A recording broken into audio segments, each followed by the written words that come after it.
While the head of the United Nations Agency for Palestinian Refugees has issued a stark warning about Israeli plans for the mass displacement of Palestinians in Gaza towards Rafah.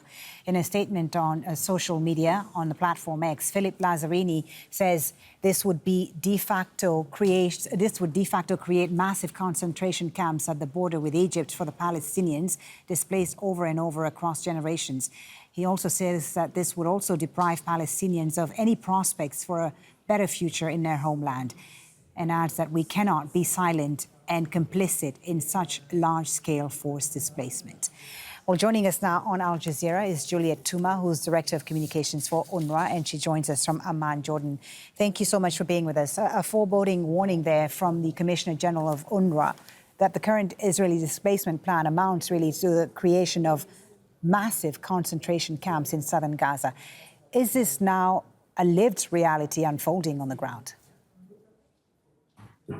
Well, thanks for having me. We hope not, because if it happens, it will push further tens of thousands of people who have already been displaced many, many times during this current war, but also over the generations, push them further south and from there into the unknown.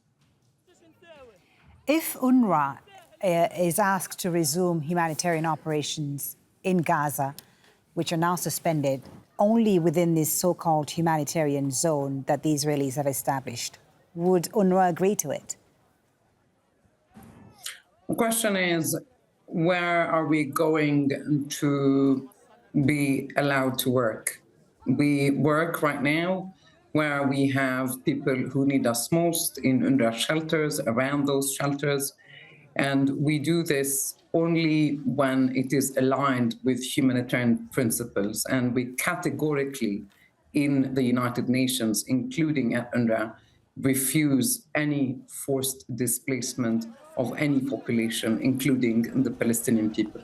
But refusal of cooperating with this, Ms. Touma, also means, I guess, knowingly withholding aid from desperate civilians. How do you reconcile with that? I'm not sure we need to spend more time on what is a statement so far. What needs to happen right now is to focus on reaching a ceasefire, on allowing UNRWA to bring in much needed supplies. You see, we have over 6,000 trucks in Egypt and Jordan full of medicines that's soon expiring, food that's also going off. We have hygiene supplies. All we're saying is lift the siege, get a ceasefire, allow UNRWA and other UN organizations to do our work. Let's not spend time more on ifs and maybes. Are you currently in contact with UNRWA staff inside Gaza? Are they able to move, operate, or provide any services at all under the current Israeli restrictions? Yes, we have 10,000 very dedicated Palestinian humanitarian staff who are holding the fort because international staff have not been allowed back into Gaza since end of March.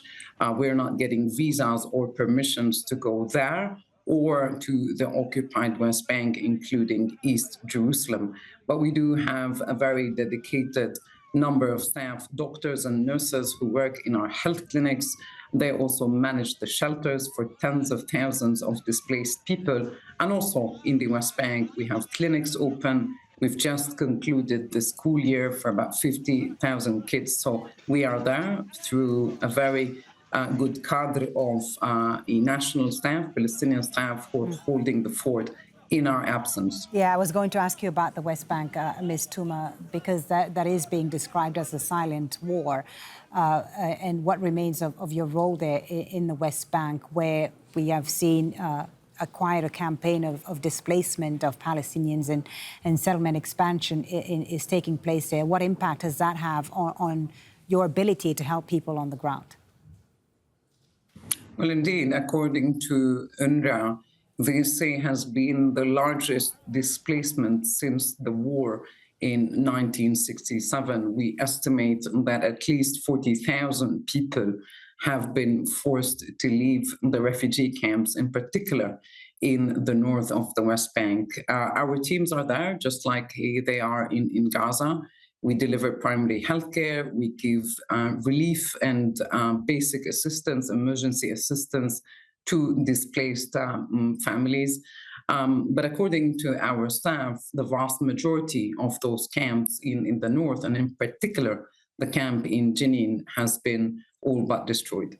Thank you for speaking to us about this and giving us a picture there of the situation, not just in Gaza, but in the occupied West Bank. Juliette Touma, Communications Director for UNRWA, joining us there from Amman. Thank you for your time.